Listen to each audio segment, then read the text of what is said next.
আসসালামু আলাইকুম রহমতুল্লাহ। প্রিয় দর্শক, আশা করি সবাই ভালো আছেন। দেশ প্রবাস যে যেখান থেকে দেখছেন সবাইকে জানাচ্ছি আন্তরিক শুভেচ্ছা ও অভিনন্দন। দর্শক, আজকের ভিডিওটি যারা ইতালির ভিসা নিয়ে বিপাকে আছেন, অনেক বাংলাদেশি যারা এম্বাসিতে জমা দিয়েছেন এবং ইন ফিউচারে যাদের নুলাস্তা আসবে বা যারা জমা দিতে চাচ্ছেন, সার্বিক বিষয় নিয়ে একটু আলোচনা যে আসলে ইতালির ভিসা নিয়ে যে বাংলাদেশিরা বিপাকে পড়ছেন, এটার ফিউচার কি হতে পারে বা ভবিষ্যতে আমাদের যে ইতালির গভর্নমেন্ট যে রুলস বা বেশ কিছু বিষয় নিয়ে আলোচনা করেছে বাংলাদেশিদের নিয়ে, এটার আসলে নেপথ্যে কি হতে পারে এই সম্ভাবনা নিয়ে গুরুত্বপূর্ণ কিছু আলোচনা করার চেষ্টা করব।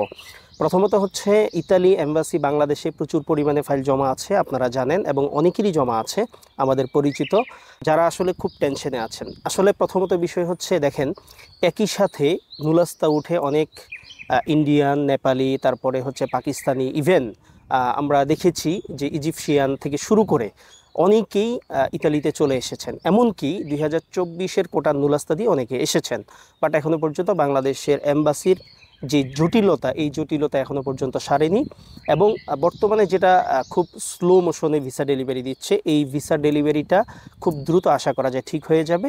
ধৈর্য ধরা ছাড়া এর বিকল্প কিছু নেই। দ্বিতীয় বিষয় হচ্ছে, ইন ফিউচারে কি হতে পারে।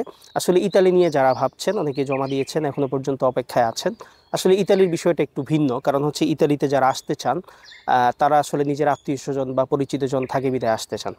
তো এর প্রেক্ষিতে ইতালি গভর্নমেন্ট যে জর্জিয়া মেলোনি যেই ঘোষণাটি দিয়েছিল গত কিছুদিন আগে, এর মূল বক্তব্য ছিল যে 1%-এর মতো লোক এখানে আসার পরে তারা সেম মালিকের মাধ্যমে কন্ট্রাক্টটি রিনিউ করে। বেশিরভাগ ক্ষেত্রে তারা হচ্ছে অন্যত্র চলে যায়। এটাই হচ্ছে মূলত হতাশার বিষয়। তো এটার পরিপ্রেক্ষিতে ইন ফিউচারে যে নুলাস্তাগুলো আসবে বা সামনে যে আবেদনগুলো হবে, সম্ভবত বলা যাচ্ছে ইতালি সরকার অন্যান্য সেনজেন কান্ট্রির মতো একটা রুলস জারি করতে পারে, যে যেই লোক বা যেই লোক আসবে, যে কোম্পানি নুলাস্তা বের করবে, যে কোম্পানির আন্ডারে কোটা থাকবে, সেই কোম্পানিকে বাধ্যতামূলকভাবে কন্ট্রাক্ট ফর্ম দিতে হবে, অর্থাৎ কাজের কন্ট্রাক্টই দিতে হবে, এবং অ্যাকোমেন্ডেশন দিতে হবে। অর্থাৎ এই দুইটি বাধ্যতামূলক করার একটা প্রক্রিয়া সম্ভাবনা আমরা ধারণা করছি। অনেকেই যারা এই রিলেটেড আসলে যারা অভিজ্ঞ, তাদের সাথে আলাপ আলোচনা করে জেনেছি, তারা বলতে যাচ্ছেন এইটা হয়তো কনফার্ম করতে পারে, কারণ এর মাধ্যমে যে লোকটি ইতালিতে আসবে সে হচ্ছে সঠিকভাবে বৈধভাবে বসবাসের একটা সুযোগ পাবে। পাশাপাশি যার মাধ্যমে আসছে তার মাধ্যমে কন্ট্যাক্ট হয়ে গেলে সরকার এখানে একটা ট্যাক্স পাবে। এবং এই ক্ষেত্রে বাংলাদেশি যারা আসবেন তাদের জন্য এটা ভালো একটি দিক, কারণ অনেকে এসে কাজ পান না বা মালিক খুঁজে পান না। এই যে সমস্যাটা, এই সমস্যা থেকে পরিত্রাণের একটা সুযোগ হবে বলে আমরা আশাবাদী।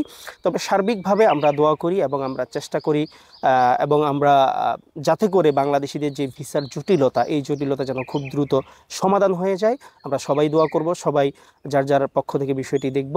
আশাবাদী ইনশাল্লাহ ভালো কিছু আসবে বাংলাদেশিদের জন্য, এই প্রত্যাশা। সবাই ভালো থাকবেন। আসসালামু আলাইকুম রহমতুল্লাহি ওয়া বারাকাতুহু।